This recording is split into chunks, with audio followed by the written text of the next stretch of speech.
Vážené zastupitelky, vážení zastupitelé, vážené dámy a pánové, dovolte mi, abych vás přivítala na 12. zasedání Zastupitelstva města Hotic. Zasedání bylo řádně svoláno v souladu s paragrafem 92 odstavce 1 zákona číslo 128 z roku 2000 Sbírky o obcích, platné znění. Konstatuji, že na základě prezenční listiny členů zastupitelstva je přítomno 18 zastupitelů. Pan Viktor Červ dorazí později, takže zastupitelstvo je schopno platně jednat a usnášet se. Upozorňuji přítomné, že z zasedání zastupitelstva města je městem Hotice pořizován v souladu s jednacím řádem zvukový a obrazový záznam. Informace o pořizování záznamů je k dispozici u vchodu do místnosti. Předkládám tedy program dnešního 12. zasedání zastupitelstva města a žádám o jeho schválení. Program byl doplněn o jeden bod v majetkových změnách. Jedná se o směnu nemovitých věcí mezi městem Hotice a státním pozemkovým úřadem. A v ekonomických změnách byl rozšířen bod rozpočtové opatření číslo 9 z roku 2024 o zápůjčku peněz pro mikroregion, pokud bude smlouva schválena. Takže následující navržený program je za prvé schválení programu jednání, za druhé ověření zápisu, za třetí určení ověřovatelů zápisu a zapisovatelů, za čtvrté kontrola plnění usnesení, za páté jsou ekonomické záležitosti a tady jsou podbody. Schválení účetní závěrky města Hotice k 31.12.2023, závěrečný účet města Hotice za rok 2023, vyřazení majetku z důvodu rekonstrukce školní kuchyně, smlouva o zápůjčce peněz mikroregionu Hoticko, společenství obcí, rozpočtová opatření číslo 9 2024 a informace o hospodaření společnosti technické služby. Takže dostavil se pan Viktor Červ. Za šesté jsou majetkové změny. Tady máme podbody prodej nemovité věci, parcelní číslo 1956/4 zahrada, katastrální území Hotice.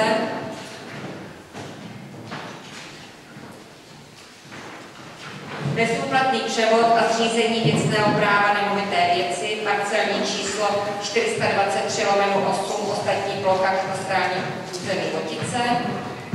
Prodej nemovité věci, parcelní číslo 1684/4, 1684/30, 1684/36, 1684/37 a 1684/38, vše v katastrálním území Hotice. Prodej části pozemku, parcelní číslo 1343, ostatní plocha, ostatní komunikace, katastrální území Hotice. A posledním je směna nemovitých věcí mezi městem Hotice a státním pozemkovým úřadem. Bodem číslo 7 je bod různé. Zde jsou podbody smlouva o převodu činnosti, práv, povinností a závazků základní umělecké školy Hotice. Za druhé akční plán udržitelné energie a klima SEKA mikroregion Hoticko, společenství obcí. Za další bude přednesena výroční zpráva základní školy a mateřské školy Hotice, příspěvkové organizace. Další je výroční zpráva MKC, příspěvkové organizace. A posledním bodem v bodě různé je participativní rozpočet města Hotice 2024. Následuje diskuze a ukončení zasedání. Jsou nějaké připomínky nebo doplnění k tomuto návrhu programu? Pokud ne, přečtu vám usnesení a přikročíme k hlasování. Zastupitelstvo města po projednání schvaluje navržený program pro 12. zasedání Zastupitelstva města Hotic konané dne 17.6.2023. 2024. Kdo je pro takto navržený program? Je někdo proti? Není, zdržel se? Také ne. Děkuji. Dostáváme se teda k bodu číslo 2 a to je ověření zápisu ze zasedání zastupitelstva města konaného dne 22.4.2024. Vážení zastupitelé, informuji vás, že pověření ověřovatele zastupitelka inženýrka Klára Blahošová a zastupitel Rudolf Bednář zápis z 11. zasedání zastupitelstva města přečetli a podepsali a potvrdili tak, že zápis odpovídá skutečnému průběhu zasedání. Bodem 3 je určení ověřovatelů zápisu a zapisovatelů tohoto zasedání. Za zapisovatele zápisu 12. zasedání zastupitelstva města určuji paní magistru Jaroslavu Ptáčkovou, tajemnici úřadu a referentku Alenu Havelkovou. Předkládám též návrh ověřovatelů dnešního zápisu, a to zastupitelku Hanu Davítkovou a zastupitele Matěje Horáčka. Má někdo připomínku k tomuto návrhu? Pokud ne, předkládám návrh usnesení. Zastupitelstvo města schvaluje ověřovatele zápisu z 12. zasedání zastupitelstva města Votic, konaného dne 17. června 2024, a to zastupitelku Hanu Davítkovou a zastupitele Matěje Horáčka. Kdo je pro? Je někdo proti? Není, zdržel se? Paní Davítková a pan Horáček. Dalším bodem je kontrola plnění usnesení a poprosím paní tajemnici. Dobrý den, vážení zastupitelé, seznámím vás s usneseními, která byla dnešnímu dní splněna. Usnesení číslo 5/7 ze dne 24. dubna 2023, kterým zastupitelstvo města schválilo majetkoprávní změnu za účelem vypořádání účelové komunikace ke hřišti Budeníně. Usnesení číslo 8/4 ze dne 31. října 2023, kterým zastupitelstvo města pověřilo radu města projednat s projektantem panem inženýrem Rakem úpravu rozpočtu projektu terminálu P+R pro zadávací řízení.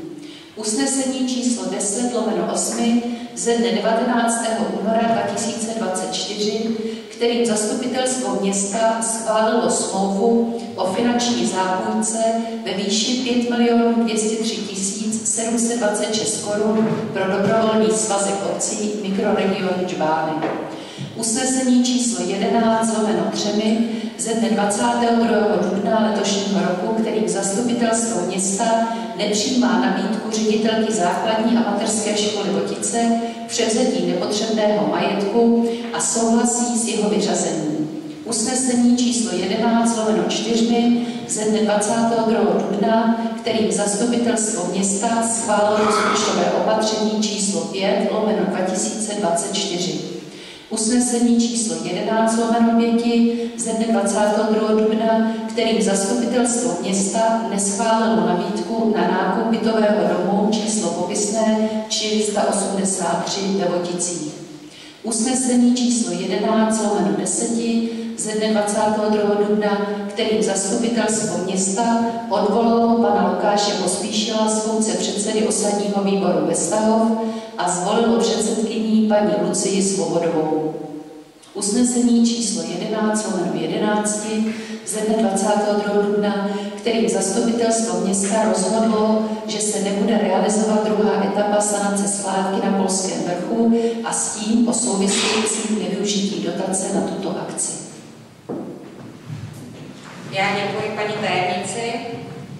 Zastupitelstvo města bere na vědomí kontrolu splněných usnesení bez připomínek a hlasování a vyřazuje je ze svého sledování.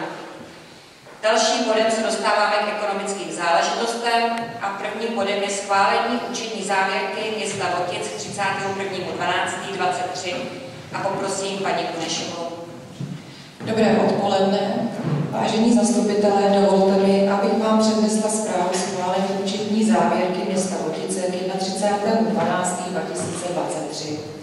V souladu s vyhláškou Ministerstva financí číslo 220 z roku 2013 sbírky o požadavcích na schvalování účetních závěrek některých vybraných účetních jednotek žádáme o schválení účetní závěrky města Vodice k 31.12.2023.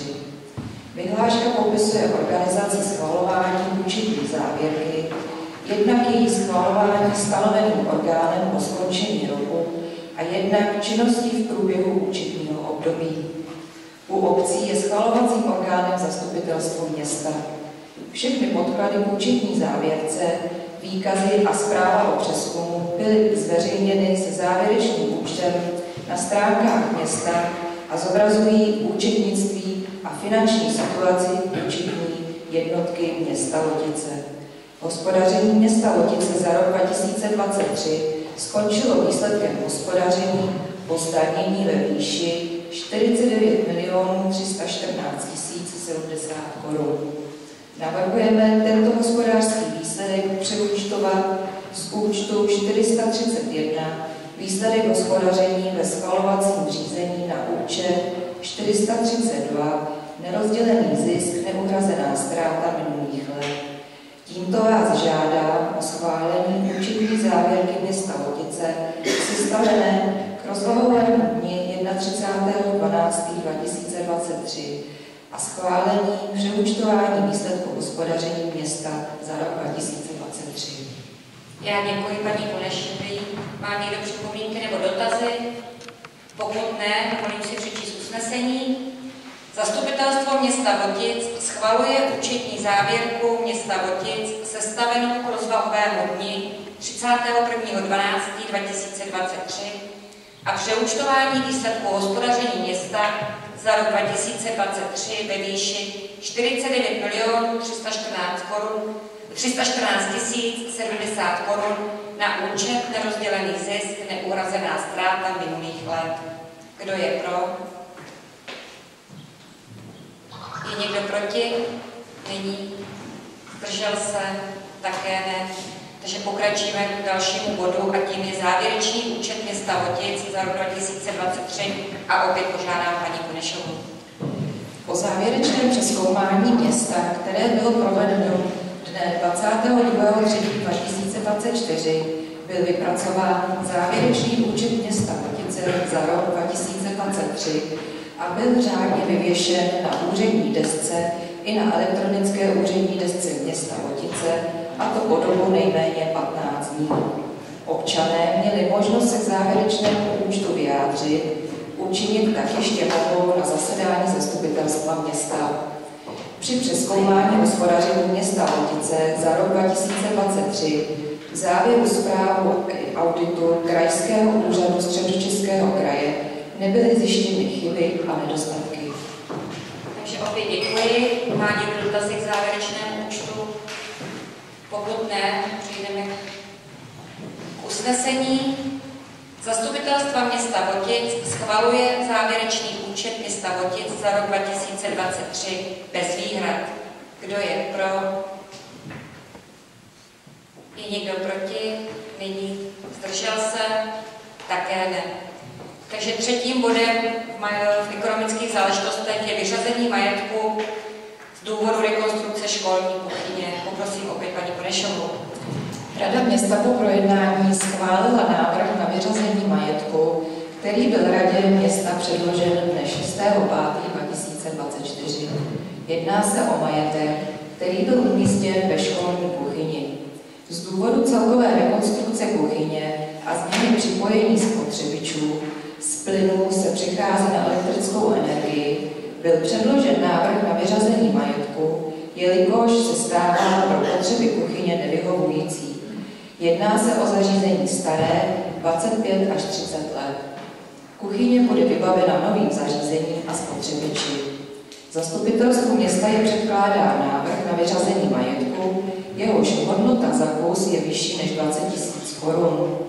Jedná se o účet 022 hmotné movité věci ve výši 1 161 846,33 a účet 028 drobný dlouhodobý hmotný majetek ve výši 156 266.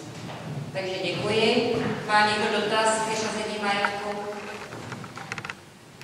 Takže pokud ne, přečtu usnesení. Zastupitelstvo města po projednání schvaluje návrh na vyřazení majetku v rámci rekonstrukce školní kuchyně v celkové hodnotě 156 266 korun dle přílohy. Kdo je pro? Děkuji. Je někdo proti? Není. Zdržel se? Také ne. Překročíme k dalšímu bodu z ekonomických záležitostí a tím je smlouva o zápůjčce peněz v mikroregionu Voticko. Mikroregion Voticko požádal město Votice o zápůjčku peněz na předfinancování společného projektu obcí mikroregionu předcházení odpadů v obcích. Jedná se o plastové nádoby 240 litrů modrá na papír 750 kusů, plastová nádoba žlutá na plast také 750 kusů, plastové popelnice hnědé bio 1350 kusů, to je jak pro město, tak osady. K tomu štítky na nádoby door to door 2850 kusů a čipy taktéž 2850 kusů. Je to vlastně pokračování další té akce, co už jsme jednou dělali, nebo už jsme tady tím prošli pro osady a nyní je to teda pro rodinné domy v obci nebo přímo ve městě. Zápůjčka je ve výši 4 827 355 korun 50 malířů a bude vrácena nejpozději do 30. 4. 2025. Smlouva o zápůjčce se sjednává bezúročně. Je to vlastně předfinancování naší částky, kolik by stála naše částka za pořízení těchto nádob bez dotace. Jelikož ta dotace se vyúčtovává ex post, tak na to mikroregion nemá, my si to předfinancujeme a až bude dotace přislíbena nebo přijata, mikroregion nám tuto částku vrátí a my z toho uhradíme ten náš podíl, který je asi 1,5 milionu. Už to tady jednou také bylo. Takže pokud má někdo dotazy ještě další k tomuto projektu, pokud ne, dovolím si přečíst návrh usnesení.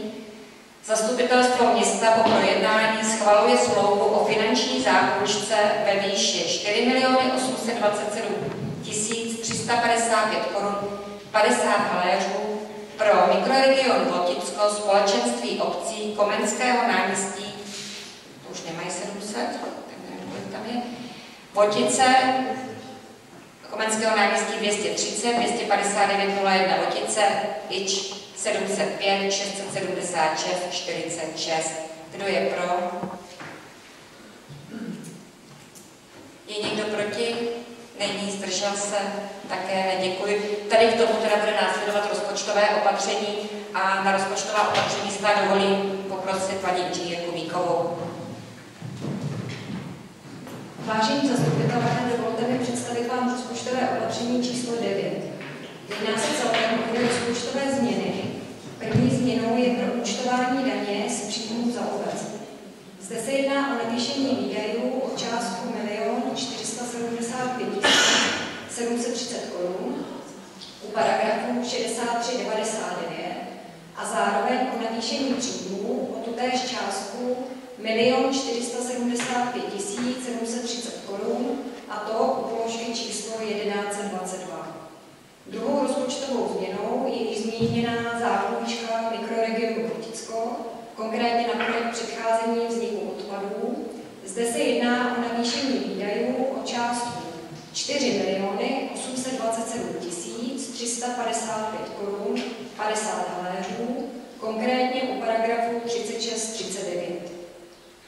Obě tato rozpočtová opatření budou dorozpočtována položkou financování číslo 8115 a to částkou minus 1 475 730 korun na straně příjmů a druhou částkou minus 6 303 085 korun 50 haléřů na straně výdajů.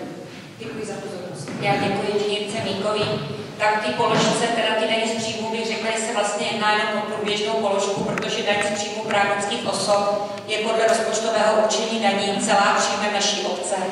My ji vlastně neodvádíme, jenom ji účetně proúčtujeme. Ano. a jenom vyplním přiznání a odejšu. Takže bych si dovolila přečíst, teda pokud nemá někdo dotaz k rozpočtovým změnám, tak bych si dovolila přečíst návrh usnesení. Zastupitelstvo města po projednání schvaluje návrh rozpočtového opatření číslo 9/2024 dle přílohy, kterou předložila inženýrka Víková, referentka pro rozpočet a financování. Kdo je pro? Je někdo proti? Není. Zdržel se? Také ne, děkuji. Posledním bodem v ekonomických záležitostech bych vás ráda informovala o hospodaření společnosti Technické služby Votice. Společnost Technické služby, víte, že je od 1.7.2024 funkční a vykázala výsledek hospodaření před zdaněním ve výši 355 728 korun 41 halířů.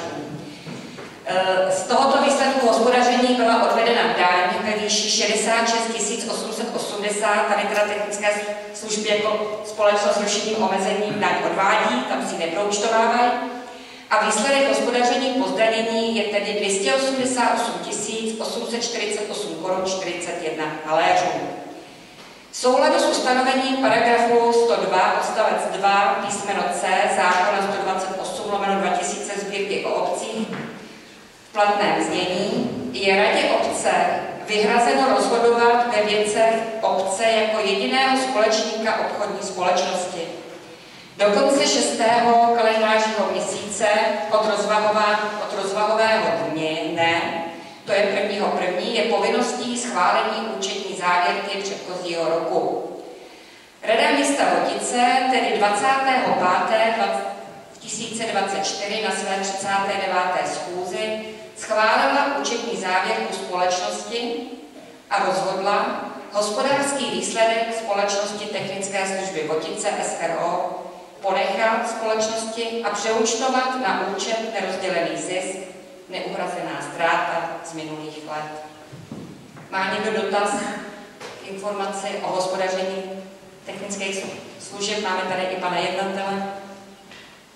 Pokud ne, tak zastupitelstvo města bere na vědomí informace starostky města o hospodaření společnosti Technické služby Votice. Tím teda přecházíme k majetkovým změnám a prvním bodem je prodej nemovité věci, parcelní číslo 1956/4 zahrada, katastrální území Votice a poprosím referentku Maršičkovou. Hezký dobrý večer, tak za sebe budu s technikou, snad se to nějak rozsvítí, už to začíná učet. Já vám začnu říkat majetkovou věc, které je prodej pozemku, je to část zahrady v lokalitě Amerika, parcelní číslo 1956/4 zahrada o výměře 137 metrů. Tento pozemek je dlouhodobě zaplacený a využívají ho manželé Kunešovi. Když se podíváte na tu mapku, tak se to zdá, že to byla průchozí cesta, až to tak nikdy nebyla, ona je prostě tady před tou zahradou.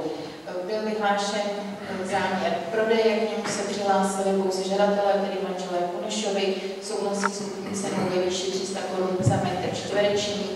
Rada města tento bod projednávala už na své 39. schůzi a zastupitelstvu města doporučuje tuto majetkovou změnu schválit. Takže já děkuji. Zeptám se, jestli má někdo dotaz k této majetkové změně. Pokud nemá, dovolím si přečíst návrh usnesení.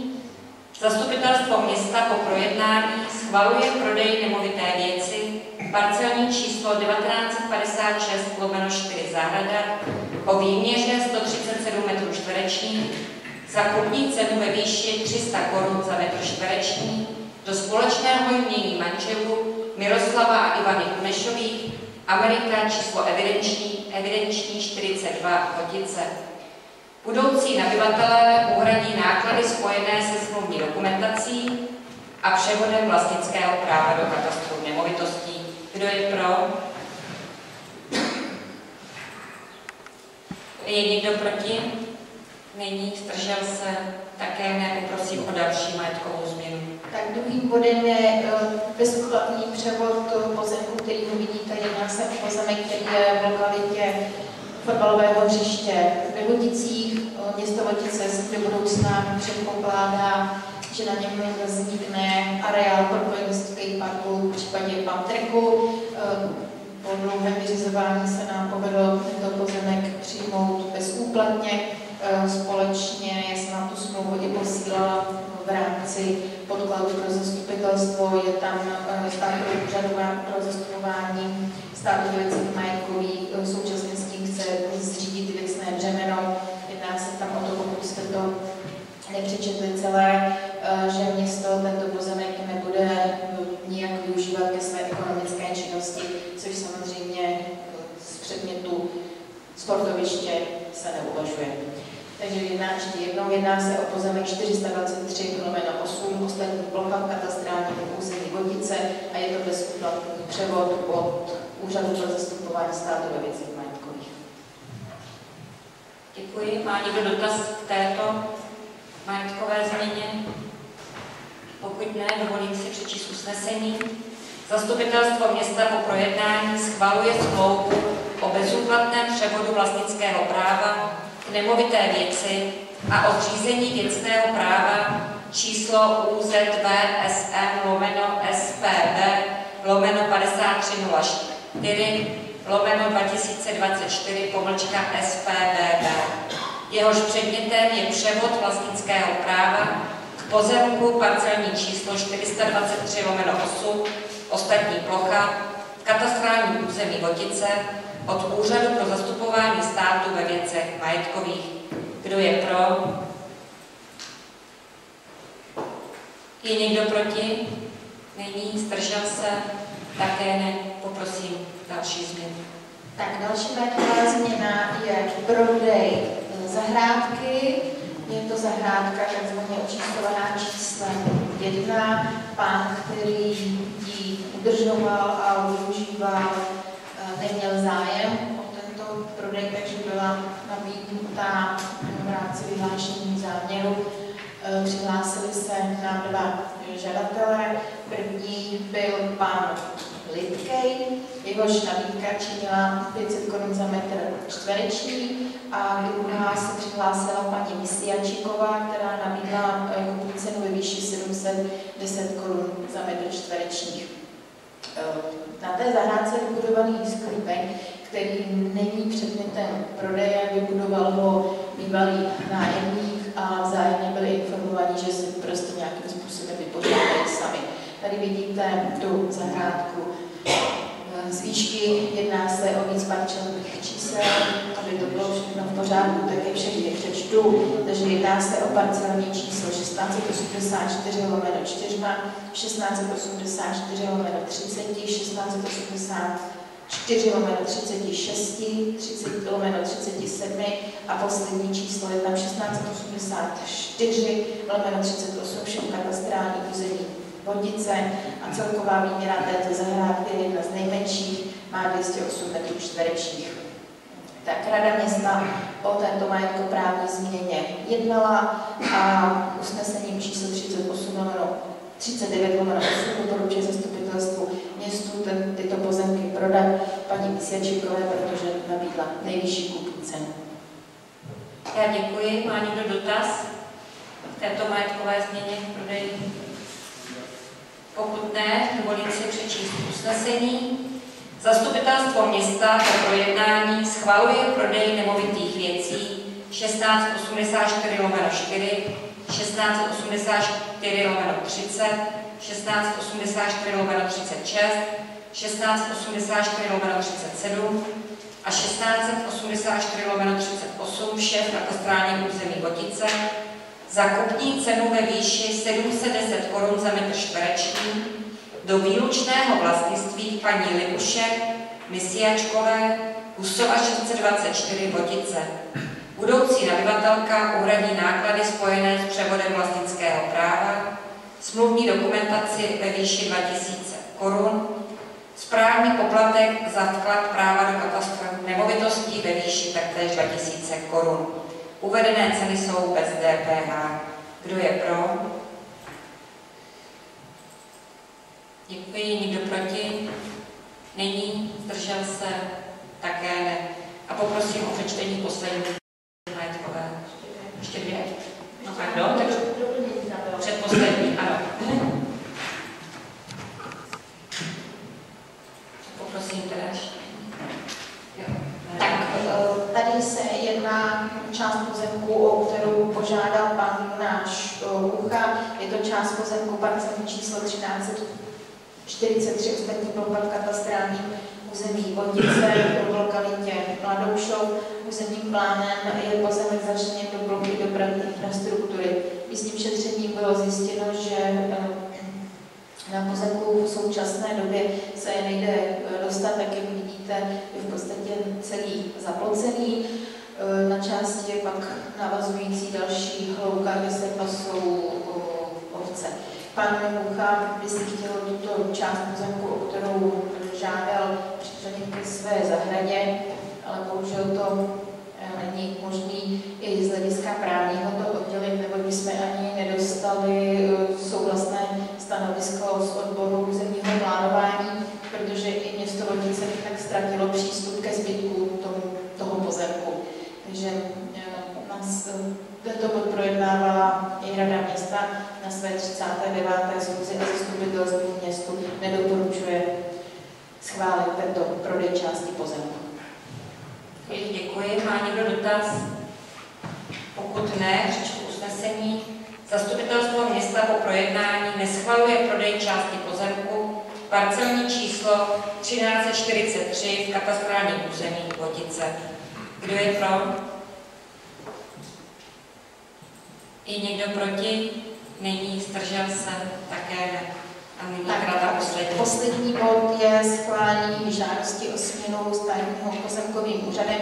My už jsme tento bod projednávali a měli jsme ho, ale bohužel se dělala administrativní chyba na straně SPU, který to znovu kontroloval, propočítal si pozemky a zjistil, že to nevychází, takže město Vodice požádal o změnu. Já jsem vám do materiálu připravila tabulku, nejedná se o nějakou výraznou změnu, vyškrtuje jeden pozemek s číslem parcelní číslo 560 Vodice a místo toho si našli pozemek číslo 57 v Martinicích.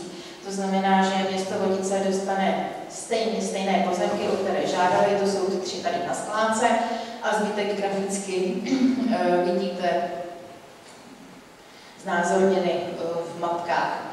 Takže do majetku města Vodice přijde parcelní číslo 774/1, 774/2 a 775 všechno v katastrálním území Vodice s celkovou plochou 12 930 m2 a do majetku státního pozemkového úřadu připadne parcelní číslo 57 v Martinicích, dále pak parcelní číslo 773 v Martinicích, 826/4 katastrální území Beztahov, 828/13 katastrální území Beztahov a 828/17 katastrální území Beztahov, celkové ploše 17 380 m2. Současně s tím zrušíme i to minulé usnesení zastupitelstva tak, aby jsme to neměli zdvojené a pracovali jsme s jedním číslem. Takže já děkuji. Má někdo dotaz k této změně? Pokud ne, dovolím si přečíst usnesení. Zastupitelstvo města po projednání. Za A ruší usnesení číslo 11/8 ze dne 22.4.2024 a za B schvaluje žádost o směnu nemovitých věcí mezi městem Vodice a státním pozemkovým úřadem Husinecká 1024/11a Praha 3 Žižkov. Město Vodice nabude do svého vlastnictví parcelní číslo 775, parcelní číslo 774/1 a parcelní číslo 774/2 v katastrálním území Vodice. Celková plocha pozemků je 17 380 m2. Vlastnické právo pozemků parcelní číslo 57, parcelní číslo 773 v katastrálním území Vodice, Martinice, parcelní číslo 826/4, parcelní číslo 828/13 a parcelní číslo 828/17 katastrální území Bestahov nabude Státní pozemkový úřad. Město Votice bude hradit znalecký posudek. Kdo je pro tuto změnu? Je někdo proti? Není. Zdržel se? Také ne. Děkuji. To byla poslední z nových změn a dostáváme se k bodu různá. Prvním bodem v bodě různé je smlouva o převodu činností, práv a povinností závazků základní umělecké škole Votice. Takže, jak už asi víte, město Votice bylo několikrát osloveno, aby jsme si převzali základní uměleckou školu pod sebe jako zřizovatel. Je to věc, kterou vlastně postupem času přebírá spoustu měst. Myslím, že k dnešnímu dni, nevím, má kraj už jenom teď už 9, jestli se nemýlím. Město tak nějak se tím postupně směřovalo s tady tím, když jsme k tomu docházeli. A jelikož teď jsme vlastně došlo k takovému nápadu, že by se nemusela zřizovat nová příspěvková organizace, což vlastně stojí nějakou práci a úsilí, ale mohla by se základní umělecká škola přiřadit k již stávající základní a mateřské škole Votice, tak jsme to viděli jako dobrý nápad. Vím, že i když se slučovala základní a mateřská škola, že kolem toho bylo spoustu pak se problémů, spoustu dohadů, pak se ukázalo, že tento krok byl správný, že to funguje. Takže bych viděla i dobrý krok, že bychom k tomu přiřadili naší základní uměleckou školu. Paní ředitelka mě s tímto srozuměla. Tím by vlastně i základní umělecká škola získala nezávislého ředitele, nezaujatého. Smlouvu o převodu činností, práv a povinností závazků jste všichni zastupitelé obdrželi a ptám se, jestli tomu má někdo nějaký dotaz. K převodu by teda došlo ne k začátku školního roku, ale k 1.1.2025. A šlo by to teda pod stávající příspěvkovou organizaci základní mateřská škola Votice.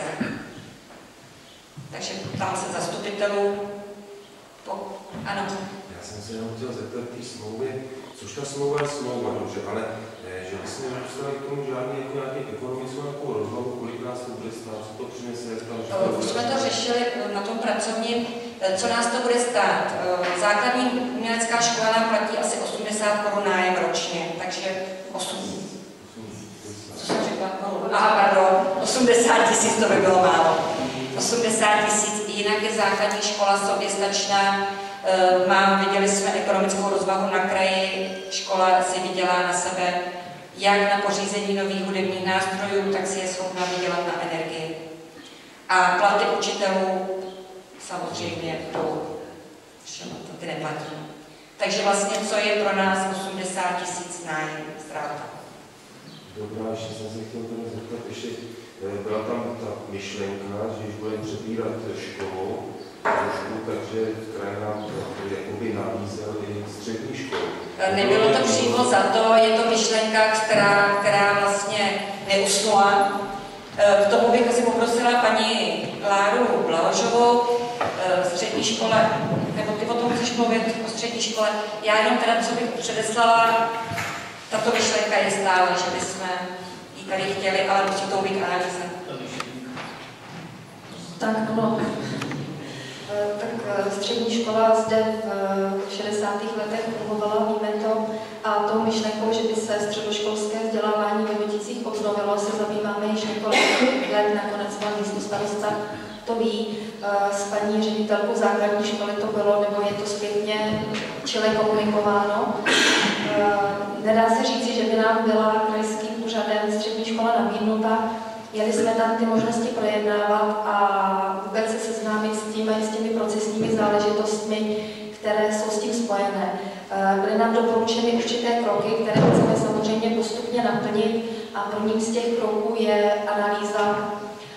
Získala jsem nyní i kontakt od paní Venclové ze Středočeského kraje na společnost, která se tím zabývá, abychom věděli, jestli je to opravdu životaschopný projekt, jestli tady je dostatečný počet uchazečů, zájemců, jestli rodiče i žáci budoucí by o toto vzdělávání měli zájem. Takže nejprve začneme analýzou a potom dál uvidíme, jestli dále to téma řešit.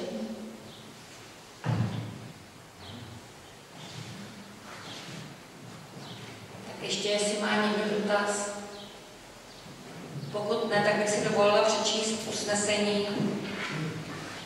Zastupitelstvo města po projednání schvaluje smlouvu s Středočeským krajem Zborovská 81/11, Praha 5, IČO 708 910 95 o převodu činností, práv, povinností a závazků Základní umělecké školy Votice, Malé náměstí 362, Votice, IČO 708 435 54 pod právnickou osobu Základní škola a mateřská škola Votice, příspěvková organizace Pražská 235, Votice, IČO 712 945 20 k datu 1.1.2025.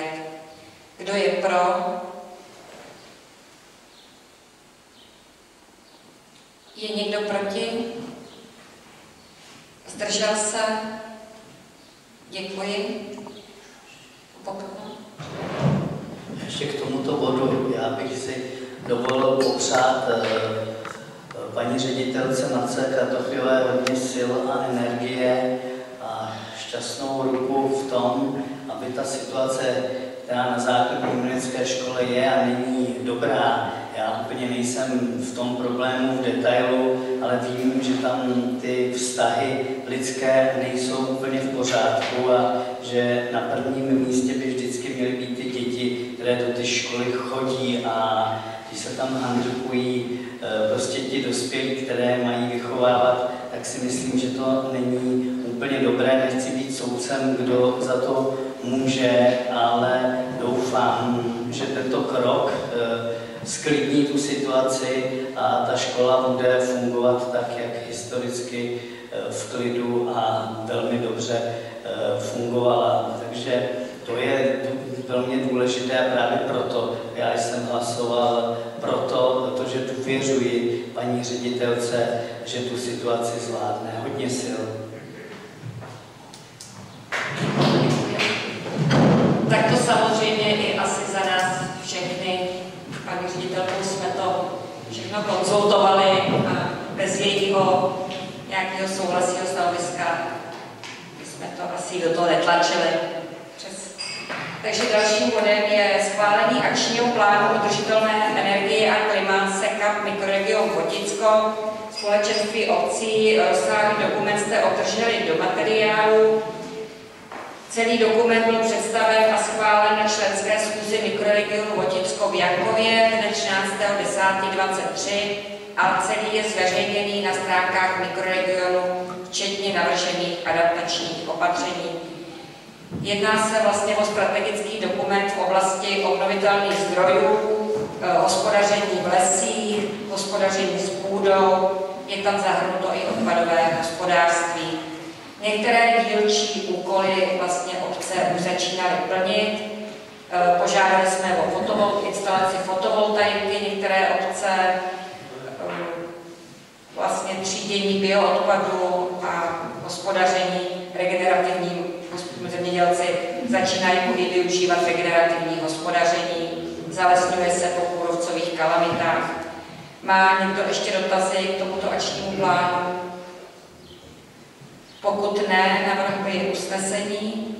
Akční plán teda musí schválit všechny obce mikroregionu, postupně schvalují.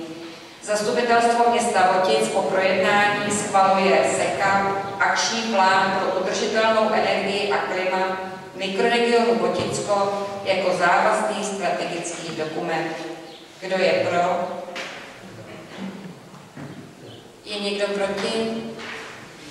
Není, zdržel se? Také ne, děkuji. A dalším bodem je výroční zpráva Základní školy a mateřské školy Votice, příspěvkové organizace a poprosím paní ředitelku Kratochvílovou. Dobré odpoledne, vážení zastupitelé. Já děkuji za slovo i za důvěru. Doufám, že ji nesklamu. Ráda bych vám tady jenom stručně řekla takové základní věci o základní škole. Ode mě jste s předstihem dostali do svých mailů takovou podrobnou informaci o škole, výroční zprávu, kterou škola vydává a která je k dispozici na www stránkách, budeme mít až v srpnu 2024. Samozřejmě je vám k dispozici. Zde je podrobně popsána celá činnost školy za školní rok 2023-2024, jak základní škola, tak mateřská škola. Chtěla bych vám jenom říct, že se na vedení školy snaží, aby naše škola byla moderní školou, aby opravdu vedla všechny ty okolní menší školy, aby byla lídrem pro všechny. Není to samozřejmě jednoduchá záležitost. Musíme se snažit nejen v rámci vzdělávání, kdy náš pedagogický sbor se vzdělává jak na jednodenních, vícedenních seminářích, tak v letních školách. Vzdělávání se samozřejmě týká i vedení školy. Vedení školy se snaží, aby pedagogický sbor používal moderní metody výuky, aby ta naše výuka byla ku prospěchu všech žáků. Na škole pracuje školní poradenské pracoviště, které pomáhá dětem s podpůrnými opatřeními v tom, aby zvládali základní učivo. Víte, že základní škola má připravovat děti na další studium, ale i na takové ty základní věci, které pro život jsou důležité. Abychom podporovali demokracii v naší škole, tak na škole pracuje žákovský parlament, kde jsou děti vedeny k samostatnosti, k odpovědnosti, ale také k sounáležitosti za naší školu a samozřejmě je podporujeme v této činnosti maximálně, jak můžeme. Poslední bych chtěla zdůraznit, že se v maximální míře zúčastňujeme všech olympiád a soutěží, které jsou v rámci okresu i kraje uspořádány a že naši žáci jsou v těchto soutěžích opravdu úspěšní. To, že vedeme naše žáky správným směrem, dokazuje i velký úspěch, který jsme zaznamenali při letošním přijímání na střední školy, kdy 99% žáků se dostalo na své prioritní školy, které si zvolili. A jenom 2 žáci z 93, které máme v 9. třídách, museli absolvovat druhé kolo přijímacích řízení.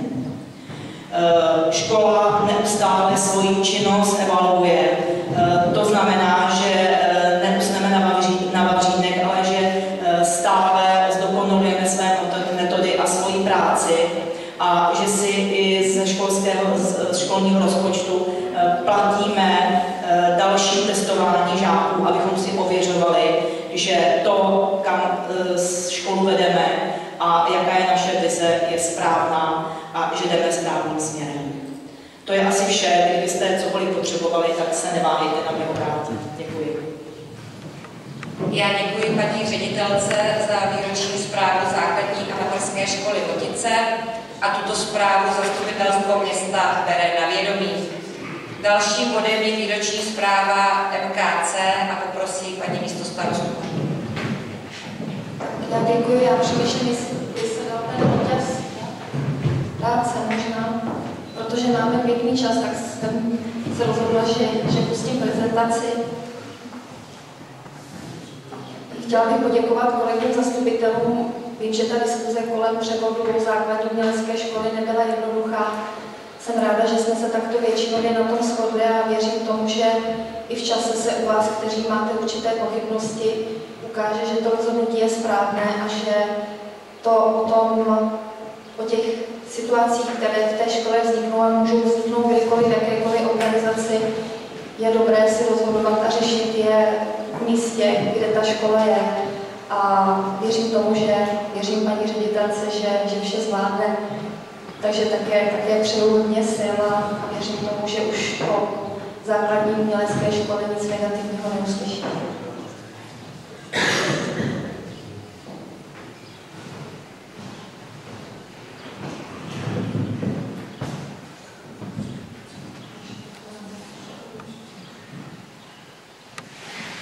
Tak Městské kulturní centrum Vodice bude v roce 2025 slavit 20 let a v letošním roce dovolte mi začít takovou hezkou událostí, a to gratulací panu Žaloudkovi.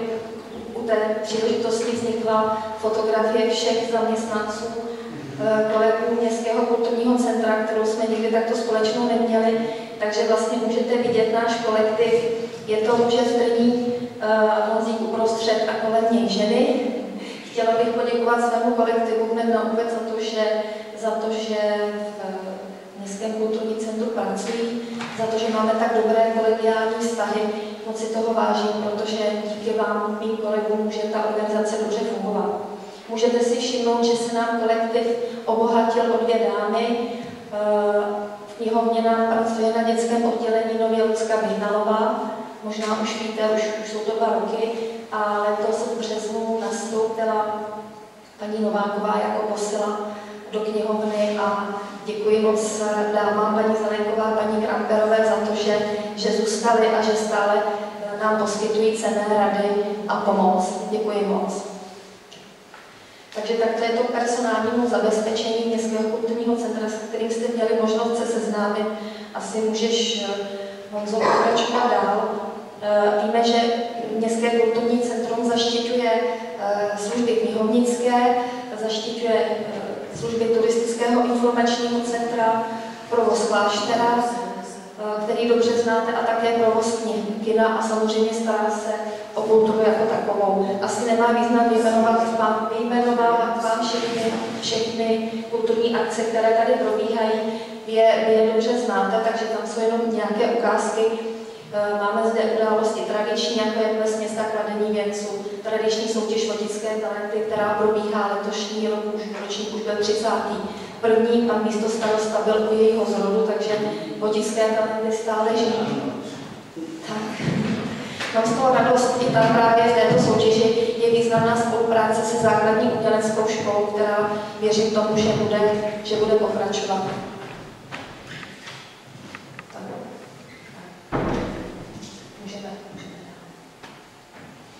Tak teď bych se ráda dostala Turistické informační centrum základní informace. Celková návštěvnost za rok 2023 byla téměř 7 000 lidí. Nově je Turistické informační centrum opatřeno s čítačem, takže máme ty informace poměrně přesné, spoustu e-mailových dotazů a hovorů můžete vidět. Můžeme dál. To jsou ty tradiční akce, můžeme dál. V loňském roce přicestoval Planický rytíř. Zveme vás na pověstmi, za termíny pověstmi Votická v září. Letošní červen byl tak nabitý událostmi, že už jsme tam prostě nenapasovali a nechtěli jsme, aby kolidovali s nějakou další akcí, takže jsme přesunuli na září. Tady je krásně vidět spolupráce s hasiči, to je další, co bych chtěla zmínit. Výbornou spolupráce se všemi spolky, nejenom s hasiči, ale s Oříškem, se Sokoly. Ta spolupráce je nadstandardní, já si moc vážím. Komunikace je výborná a vlastně i ta koordinace kulturních akcí, tak jak ve Vodicích jsou, díky sdílenému kalendáři, funguje velice dobře. Tak dostáváme se ke kinu. Jsem moc ráda za digitalizaci. V loňském roce se výroční zprávy nečetly, takže jsem dostala ještě rok na to, vyhodnotit si, jak digitalizace kinu prospěla nebo neprospěla. Celkový počet projekcí je 88, to je zhruba o 20 projekcí více než v těch předchozích letech, kdy kino digitalizováno nebylo. Počet diváků je trojnásobný. Dostali jsme se z průměru nějakého 1200 na 3176 a tržby máme, průměrné tržby byly kolem 120 000, v tržbách jsme se dostali v roce 2023 na 365 420 korun. Takže ten nárůst je významný a ukázalo se, že ta digitalizace kinu významně prospěla a lidi kino navštěvují. Určitě. Tahle částka stačí na ten provoz určitě? Výnosy 148 288 korun. Tady bych to ještě srovnala. Tak pokud bychom tam měli započítat personály, tak nejsme. Ten provoz, energetický provoz vychází na zhruba 100 000 korun. Takže provoz se financuje, ale pak je tam samozřejmě ještě ten úvazek pracovní, takže tam už ne. Jenom bych řekla, že výnosy... Tak, uklidíme. Tak, dříve před digitalizací, tam bych jenom zmínila, ty výnosy bývaly kolem 10 000. V tom loňském roce výnosy byly 150 000 a je to díky tomu, že už neplatíme paušálně, ale ty tržby se rozdělují procenty. Takže ta digitalizace nám významně pomohla v tom, že nám těch finančních prostředků zůstává víc městské kulturní centra, můžeme použít jinde. Tak, můžeme dál. S digitalizací byla renovována i kavárna, to už dobře znáte, víte, že tam jsou využity plakáty, které nám věnovali sokolové, kteří je nalezli v kamnech, takže my jim děkujeme, plakáty takto žijí a myslím si, že ta kavárna je velice příjemná, na posadení je využívána. Tak, můžeme poprosit dál. Toto je systém Koloseum. Když už jsme digitalizovali, tak jsme zavedli i předprodej vstupenek online. Zakoupili jsme systém Koloseum, který to zprostředkovává a lidi se na to velice rychle zvykli a líbí se nám nejvíc ten obrázek vpravo, když máme úplně vyprodáno. Nebývá to řídký jev, mohu říci, že divadelní představení bývají velice často vyprodána a někdy i přidáváme, protože lidé si uvědomili, že máme krásné kino a netřeba jezdit do Prahy, když si to divadelní představení můžou navštívit tady. Ten systém Koloseum je výborný, sofistikovaný, vyřešili jsme si tím nejen předprodej online vstupenek, ale také skladové hospodářství a reporting. A to je pro nás velmi důležité, protože my máme, víte, že nesídlíme v jedné budově, ale pracujeme ve staré budově na náměstí a zároveň v klášteře. Prodej suvenýrů a veškerých těch předmětů se odehrává na obou těch místech a díky tomuto systému máme dobrý přehled o tom skladovém hospodářství, významně nám to pomohlo. V loňském roce prošly zároveň redesignem webové stránky Městského kulturního centra, byla to akce dotační, dostali jsme na to peníze od Středočeského kraje 100 000 korun, takže prošly kompletní aktualizací dat webové stránky, byly tam přidány nové funkcionality, nová tlačítka a byl úplně předělán kulturní kalendář tak, aby se v něm lépe vyhledávalo, lépe objevovalo. Takže kdo moc nenavštěvuje ty stránky, krátce doporučuji. Dostáváme se ke klášteru, kde nám tržby také významně rostou. Dostali jsme se ze 40 000 na 64, takže máme z toho radost. Je to vidět, že ta návštěvnost se zvyšuje. A 46 000 v loňském roce 64 000. Narostl i počet vstupů, více než 4 000 oproti 3 000 137 vstupům. Takže i ten klášter je bohatě využíván. Je také otevřen vlastně od úterý do neděle, takže ta otevírací doba je velice příznivá.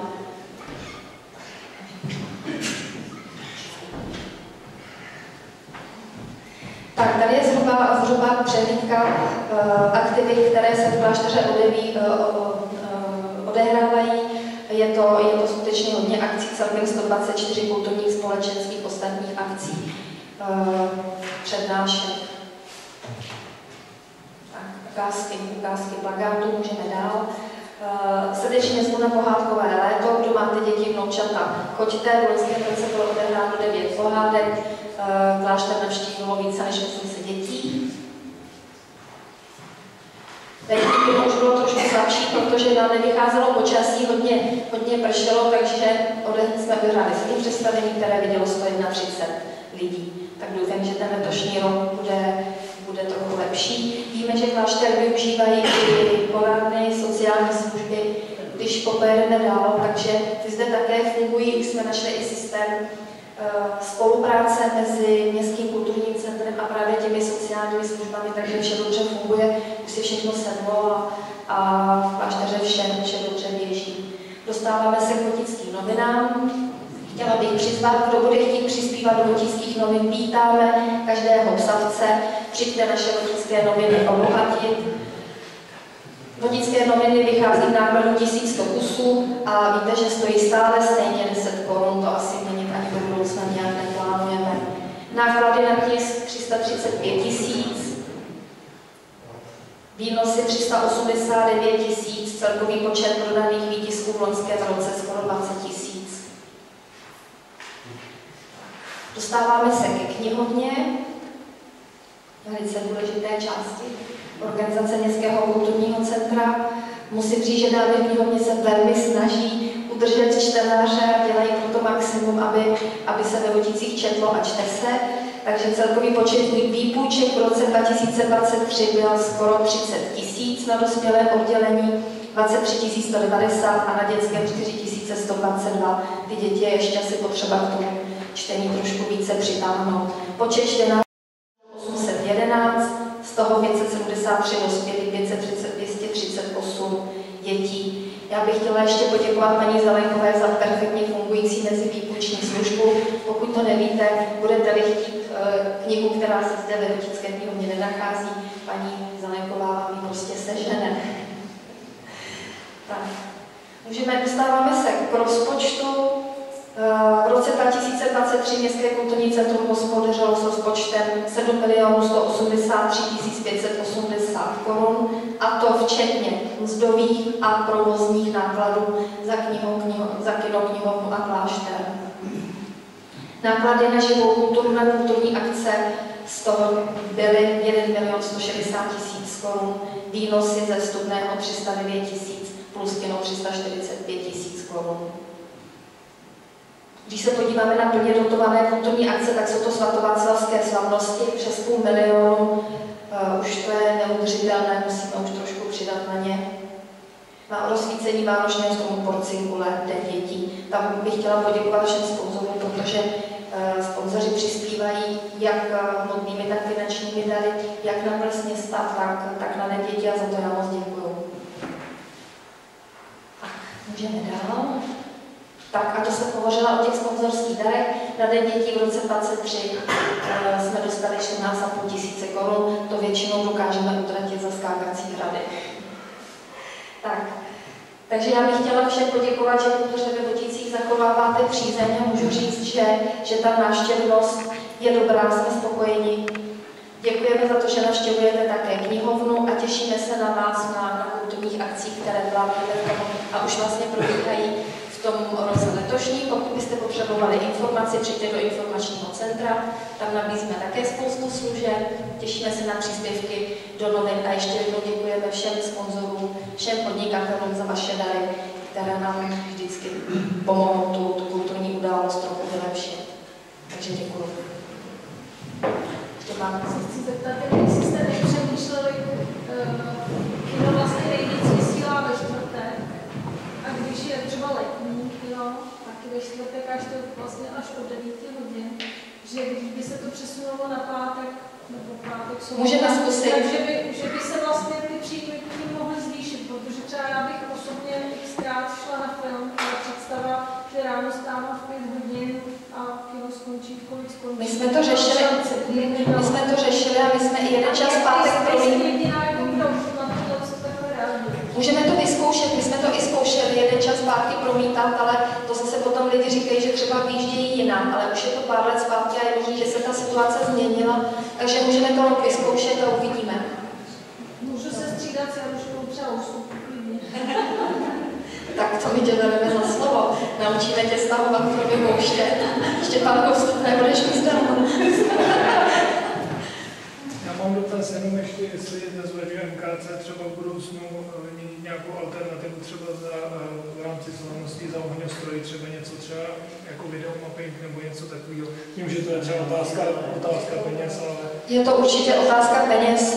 Ohňostroj dokážeme, že takhle pěkný dokážeme pořídit za 60 000.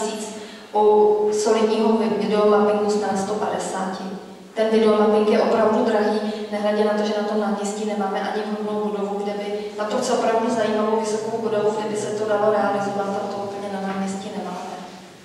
Videomapping jednou jsme dělali, když bylo 100 let republiky.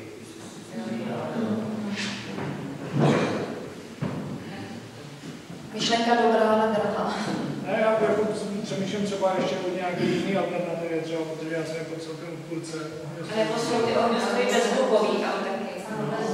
bez těch ránčů, jenom světla. To nějak legislativně upravit.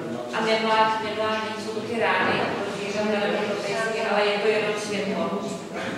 Tak je to téma určitě, my jsme tomu otevřeni, ale je potřeba na to mít ty peníze a nechceme úplně ubírat jinde na tom programu, protože to už bychom si zpívali na pódiu frontu. Radek Plán.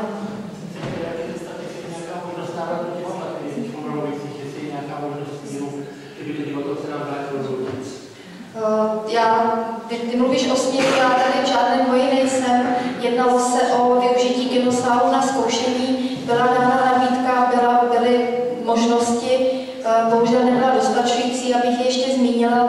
Ta nabídka byla taková a byla i učiněna písemnou formou, mohu kdykoliv doložit, že mohlo kino Votice využívat plnohodnotně Oříšek kdykoliv, jakkoliv po dohodě s paní Zamazalovou, která ho má ve správě, a 5 týdnů před premiérou bylo možné využívat kinosál, což je běžnou praxí a myslím si, že je to nabídka dobrá.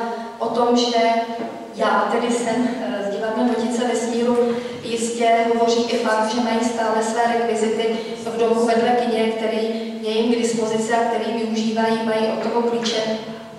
Já samozřejmě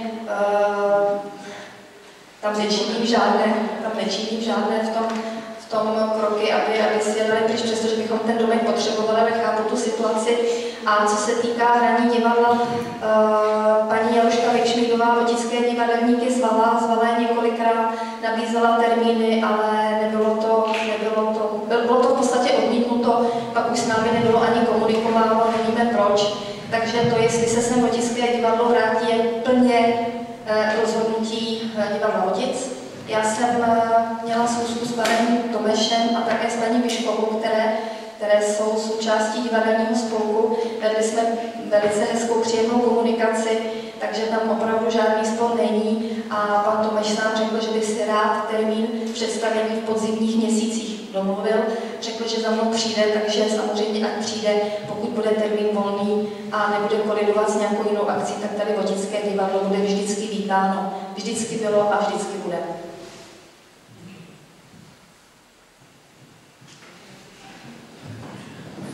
Takže jestli vše, já děkuji paní místostarostce za výroční zprávu Městského kulturního centra Votice a zastupitelstvo města ji bere na vědomí bez připomínek a hlasování.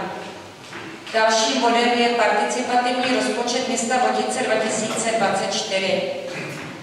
Občané města Votic hlasovali pro celkem 12 občanských projektů, a to v období od 1. května 2024 do 31. května 2024. Za tuto dobu bylo přijato a na základě listiny trvale žijících osob na území města Votic ověřeno celkem 259 hlasů. Na základě výsledků hlasování se na prvním místě co do počtu kladných hlasů při současném odečtení zákonných hlasů umístil projekt Multifunkční sportovní a dětské hřiště na sídlišti Smetanové ulici od poddavatele Marka Bradáče. Tento projekt získal celých 134 hlasů.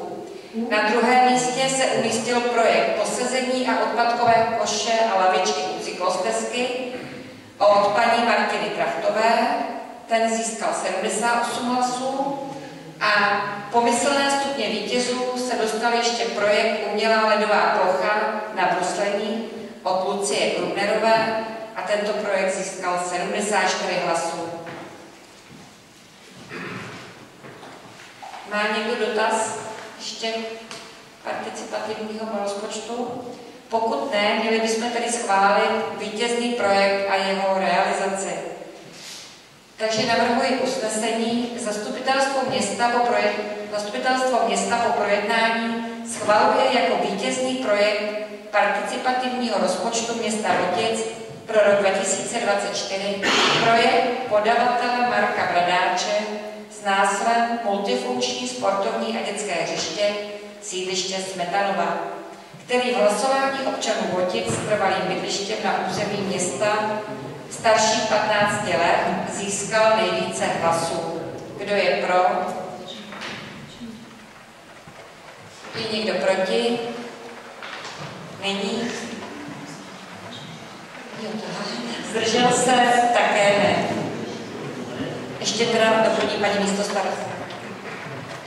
Já bych jenom doplnila, že nyní bude vyvolána schůzka s panem Bradáčem, abychom se domluvili na tom, jak ten jeho projekt uchopíme a co ze těch 550 000 pořídíme, 50 000 bude ještě poskytnuto z fondu Středočeského kraje, takže není to 500, ale 550 000 a zároveň bych chtěla poděkovat kolegyním zastupitelkám, že se zapojili několika projekty.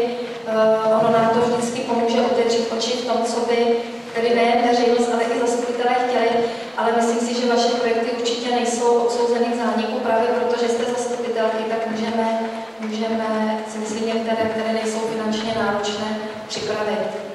V tom je vaše výhoda, že jste zastupitelky. Takže děkuju moc, mám z toho radost, že se zapojilo tolik občanů, že se hlasovalo, že se sešlo tolik projektů a těším se, že se nám to podaří dobře zrealizovat. Takže děkuji za doplnění a tímto jsme teda vyčerpali všechny body a poslední body, které je diskuze a první dávám slovo zastupitelům.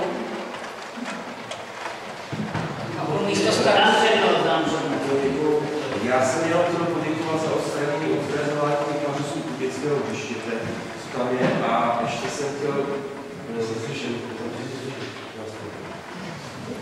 A ještě jsem chtěl poděkovat za opravy kanálových ústí, který je v Táborský a i po městě. Je to fakt dobrá práce, vypadá to hezky.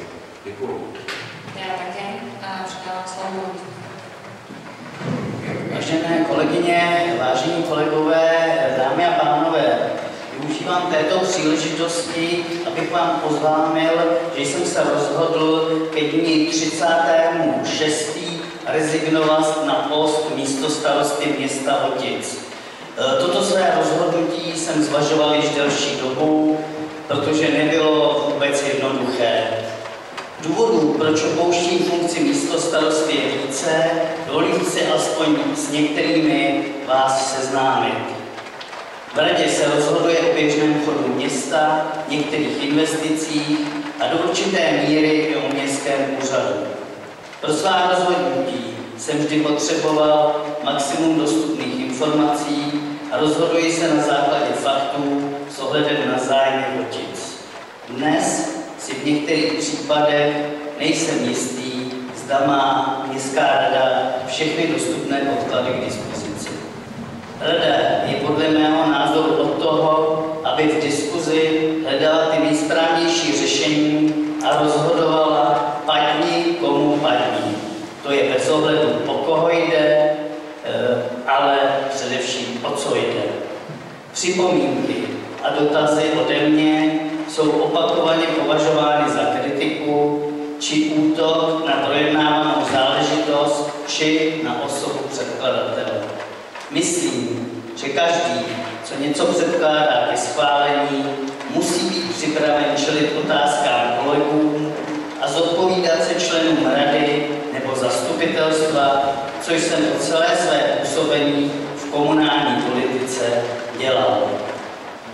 Přednesené názory někdy vyvolávají napjatou atmosféru, což je mi velmi nepříjemné, frustrující a velmi vyčerpávající. Řeším pak, zase k něčemu mám vyjádřit, či raději ne, aby nebyl problém, a v následujících dnech potom přemýšlím, zda jsem udělal správně.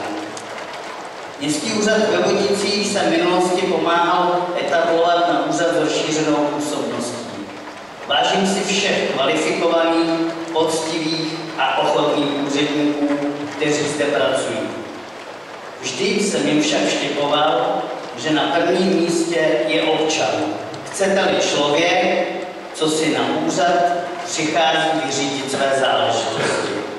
Dnes cítím, že se nám úřad trochu zavírá do sebe a řeší především své problémy, ale zároveň komunikace uvnitř úřadu není podle mého názoru dostatečná. Mám obavu, abychom na toho člověka před zelenými dveřmi úřadu nezapomněli. Mé heslo, že jsme služebníci lidí a starosta je jen hlavní sluha, který jde všem příkladem, by mělo být stále platné. Moje rozhodnutí neznamená, že nechci pro město Votice a především Votičáky pracovat. Naopak, jsem připraven i nadále využít své zkušenosti, znalosti a pracovat na všech projektech, které v současné době řeším. Jedním z nich je klášter a mám pro vás takovou dobrou informaci, že dnes jsem se dozvěděl, že jsme splnili všechny formální náležitosti k tomu, abychom mohli obdržet dotaci na klášterní zahradu. O té dotaci myslím, že na příštím zastupitelstvu září vám jistě řeknu více informací a děkuji tímto Lucii Krugnerové, která se kterou na tomto projektu spolupracuje. Podílet se na oblastech, co mám ve své jsem dál připraven podílet se na oblastech, co mám ve své působnosti, jako je třeba doprava. Jako řadový zastupitel v opozici jsem již pracoval 8 let a řešil přitom třeba územní plán nebo složité majetkoprávní převody. Bylo to zájemné konsulové a věcně jsme spolu dokázali vyjít, i když jsme na zastupitelstvu mnohokrát spolu nesouhlasili.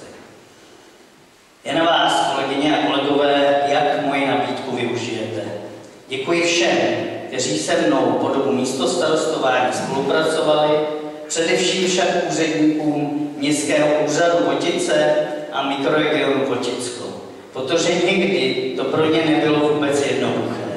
K tomu, abych pracoval pro Votice a jeho obyvatele, nepotřebují mít funkci místostarosty ani odměnu s tím spojenou. Votice jsou a navždy budou mojí srdeční záležitostí, na tom se nic nemění. Děkuji vám za pozornost a za pochopení. Pro mě teda překvapivá informace, doteďka jsem to nevěděla, za to nelze poděkovat, nevím, jak to příspěvku mám podat, protože za příspěvku se děkuje, tady to není tomu tak a budeme to muset zpracovat. Dobře. Já ty pocity, které jsem tady slyšela od tebe, nezdílím, jsem s nima překvapena. Myslím, že v radě diskutujeme, prostor máme všichni, ale každý máme nějaké pocity, nechci těmi tvýma pocitama pohrdat nebo je nějak to, protože, a říkám, já je nezdílím.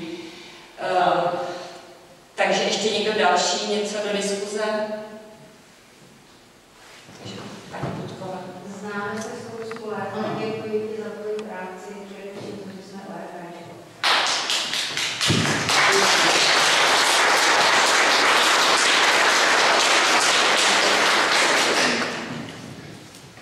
Ještě někdo k tomu? Pokud ne, dávám teda slovo občanům. Pokud ani někdo... Ano. Vždycky dočetl jsem si, že se pronajímá biokoupaliští pláště dalších metrů na nějakých stávajících hradech. Je vyhlášený záměr, ano. Já jsem se tam dočetl, že to je stále vedení jako zemědělská půda. To mě docela zarazilo, proč? Já víc hlavy taky nevím, ale území... To bylo to vaše záměru bylo psaní. Ježíš, tak to prověříme, ale tam při stavbě biokoupaliště byl změněn územní plán, ale nevím teda, jestli opravdu jako teď zjistíme a dáme vám vědět, klidně se. Tady je docela víc, jak se sedí jako bývalé praktické. Byl jsem překvapený, zastavený pozemky a jsou zemědělská. A on, jestli můžu poprosit teda? On pamatuje celý záměr, je jenom to není napsaný katastrofu. Protože určitě, když jsme stavili biotop, tak jsme i platili za vynětí ze zemědělských půdy, co si pamatuju jako města, řešili jsme to spolu, že dokonce. Že tam i vlastně město platilo poplatek za vynětí ze zemědělského půdního fondu, ale jestli teda není nějaký úřední šimel někde něco nedokončil.